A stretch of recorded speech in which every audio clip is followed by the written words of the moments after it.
Bu avtomobil modelini biz o'sha hammamiz sevib ko'rgan filmdan bilamiz. Boomer.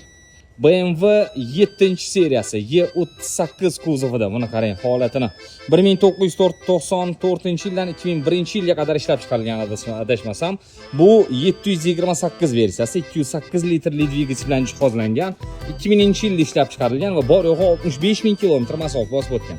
Egalari aytishlari bo'yicha kraskalari top-toza, hamma joyi zavod holatda.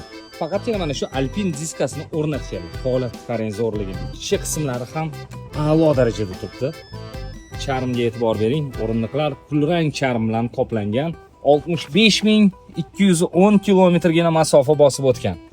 O'zini monitorlari, multimedia tizimi, klimat kontrol sozlamalarigacha bor va eng qizig'i mana bu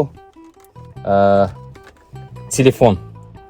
Mercedeslarda banan bo'lardi. Bu ham o'sha banan sifat telefonda.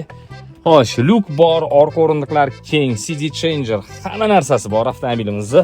Juda ham zo'r holatda. Buni qarang. Hattoki o'rindiq eslab qolish funksiyalarigacha bor. Orqa o'rindiqlarga baho bering kattaligini. Orqa o'rindiqlar uchun alohida klimat kontrol sozlamalari, hattoki o'sha paytlarda faks ham ulash imkoniyati bo'lgan ekan. Buni qarang, faks ulasa bo'lar ekan. Qoyil, lekin gap yo'q va TV. Adashmasam televizor ulash mumkin bo'lganmikin, tushunmadim, bilganlar yozib qoldiringlar. Bu avtomobilimiz sotuvda, kimga qiziq bo'lsa, marhamat, Abozor Premiumga murojaat qiling.